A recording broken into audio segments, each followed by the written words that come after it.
Rise and shine. Pang senior citizen yan, ngayon maliit. Sa mga nagbe-breakfast, konti lang tulog. Nantok ako. Yan ang mahirap pagka nagbabike ng umaga. Pag hindi ka nakatulog ng masyado sa gabi, yari ka. Kaya kailangan disiplinado ka. Yan ang maganda sa mga nagbabike. Natututo kang maging yung time management mo talagang inaayos mo. Talagang may preparation pag nagbabike. Hindi lang tara bike tayo. So kung ginabi ka, uminom ka ng gabi, ganun. Medyo mahirap kinabukasan. So minsan ikaw na iiwas sa mga bad vices. Tingnan niyo yung buho ko sa likod. Ano?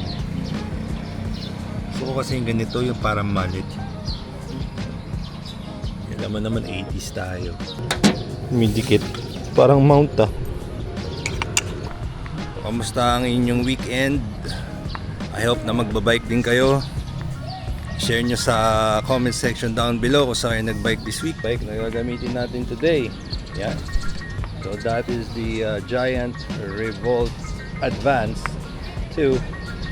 Of course, ng Giant. Nandito tayo ngayon sa bahay pamahalaang bayan ng Bustos. Malapit to sa Angat, malapit to sa San Rafael, malapit to sa Pandi, Bulacan, malapit to sa Laridel, Bulacan. Happy our life flying tonight. G baby. Sundan na lang natin tong si Garmin. Ating map. Quiet neighborhood.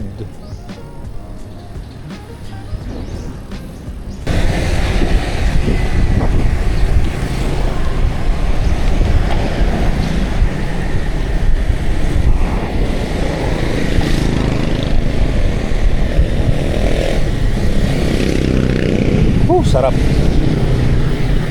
Sarap ng hangin, ang lamig. Talagang ano na, bare months na. It's beginning to look a lot like Christmas. Or feel like Christmas. Okay, pasok tayo. Deep tayo, deep. And nasa left natin yung mga rice fields. Yung mga bukid. Farm lots. Mga side of the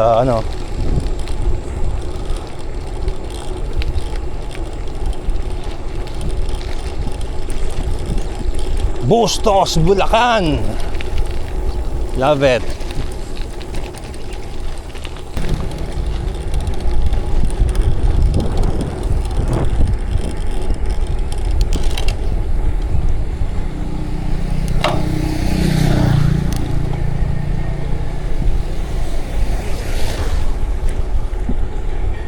Look at that. Kita mo? Kami nasa right side natin para river kasi malapit din to kasi ito sa Angat basta sa likod okay na daan na natin sasalubong yung trees pero para tayong nasa Arashiyama Bamboo Grove. Parang Japan yeah.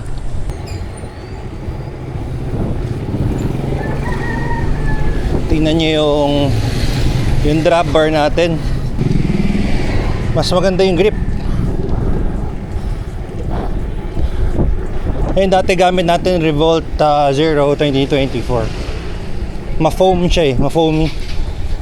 Ito more on rubber. No?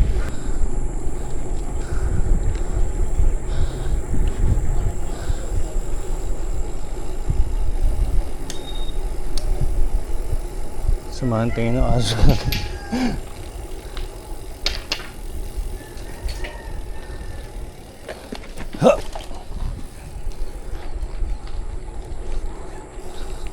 Wow!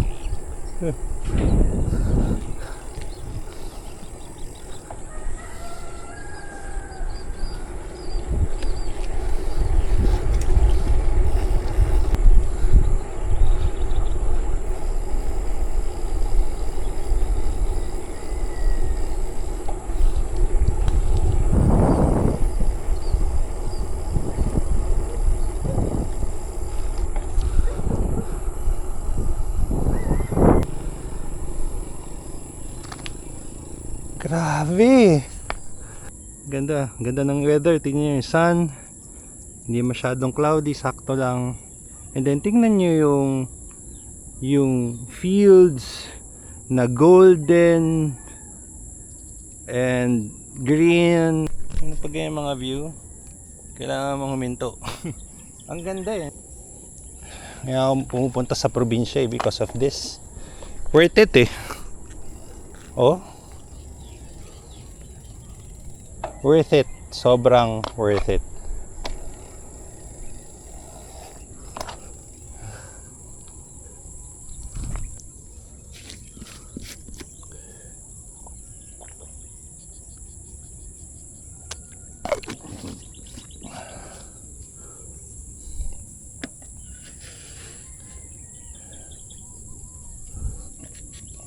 Ganda.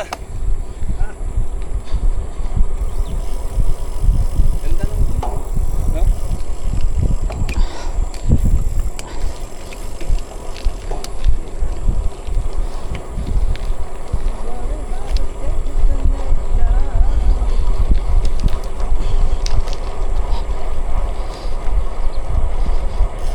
Left.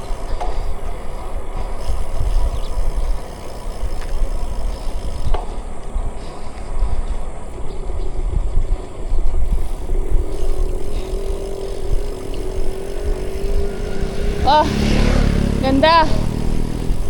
Ganda oh.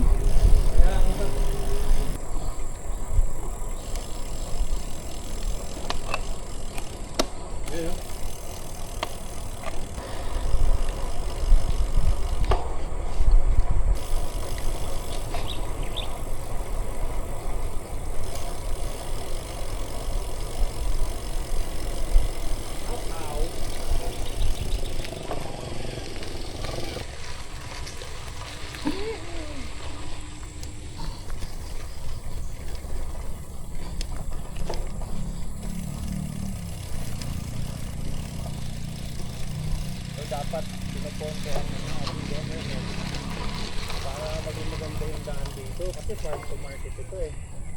Trail. Oo. Ito yung farm to market, di ba? Yeah.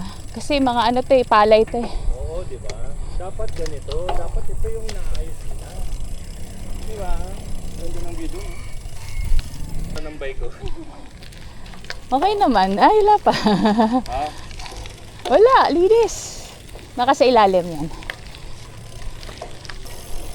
Eh, mami, may konting trail pa. Hindi pa tayo tapos. So ito, ano to, 30 to 40 kilometers. Pwede mong dagdagan, pwede mong bawasan. Yun lang, ganun lang tayo.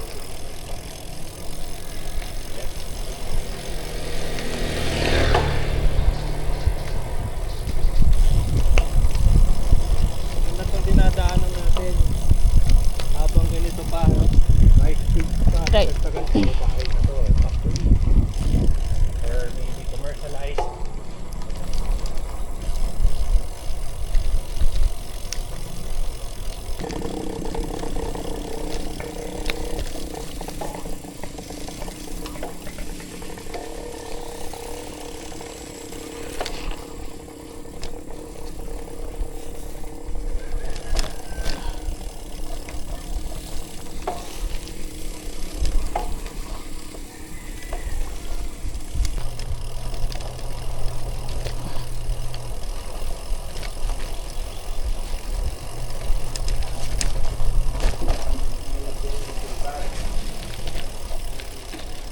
Go!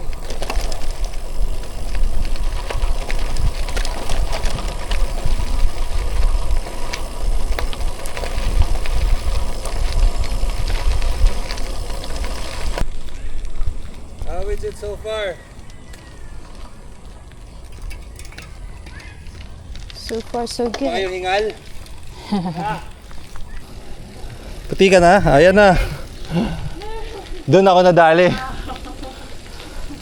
Shit, tingnan nyo. Yun yung bag ko. Ayan na, nadumihan ako paglabas. Kasi nag-splatter na eh. Kala ko wala na eh. Kala ko kinaya na eh. Sarap magpakarwas. Wow! Wow! Hindi slide.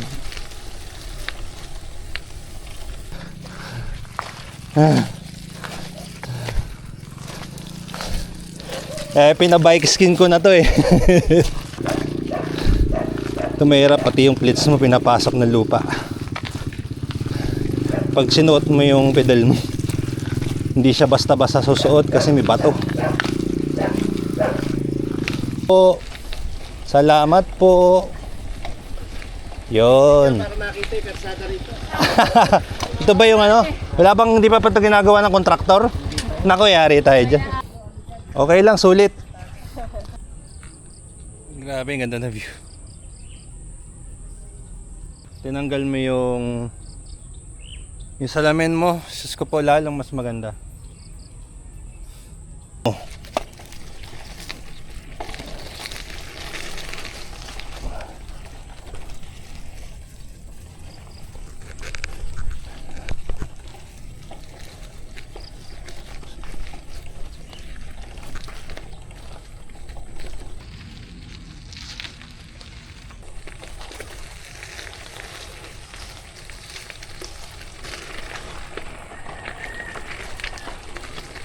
Grabe.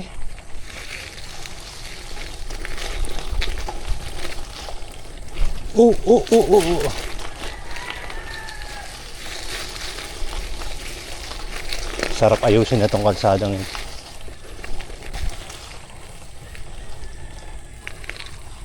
Yay!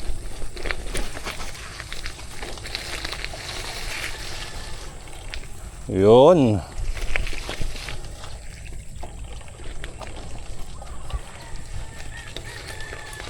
Grabe, kailangan makakaan tayo ng car wash mamaya o hindi, yari tayo.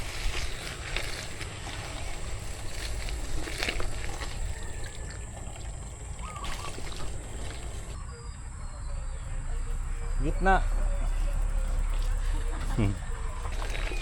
Sorry ah. Yan, off-road. Maikli lang to eh, kaso lang it's just that talagang kailangan improve tong kalsada dito. Spaltuhan man lang or lagyan ng tabunan ng lupa, ano.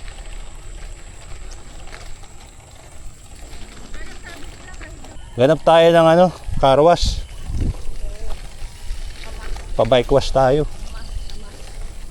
Talagang dapat. Siguro tig 10 piso tayo. Look at that. Ganda ng view, di ba? Tingnan yung view namin dito, yung dadaanan namin. Shit.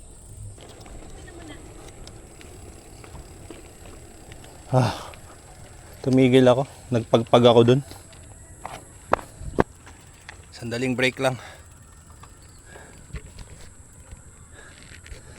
Grabe yung putik. Ito pinaka one of the maputik of the maputik. Kasi umaalon-alon yung putik eh. Second yun sa San Luis. San Luis walang alon yung ano yung putik eh. Walang mga dumadaan at yung mga tire tracks, walang ganun eh. Pero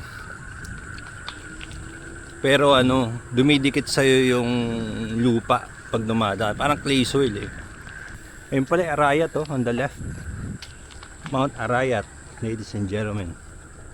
And dito yung rice fields on the left.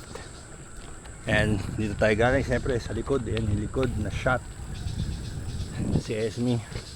So nauna na. 30 to 40 kilometers ang ating ride for today. Dito sa Bustos, Bulacan, Philippines. Sa ating left, ito yung makikita mong view. Mount Arayat, banda doon. No? I mean, kung konkreto lang ganda, 'di ba? Kasi or hindi sana maputik ng ganun.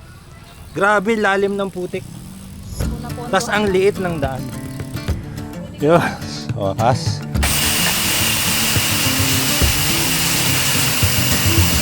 Grabe.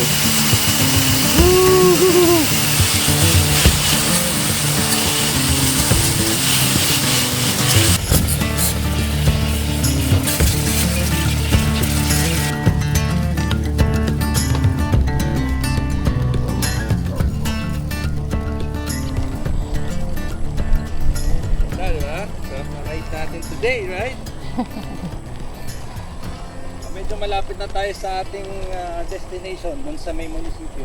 Pero baka maglugo pa kami.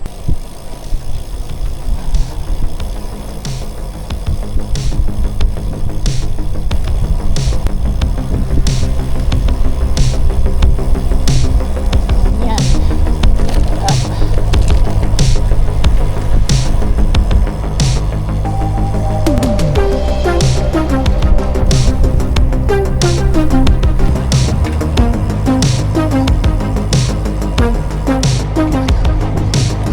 Hanep. Hanep talaga. I love it.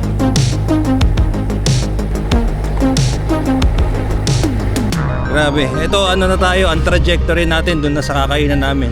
Kasi mga ano na lang mga less than 5 kilometers. Yun ang masarap pagkatas ng biking. Eating naman. Yun lang, maraming salamat. Until the next one. Bye.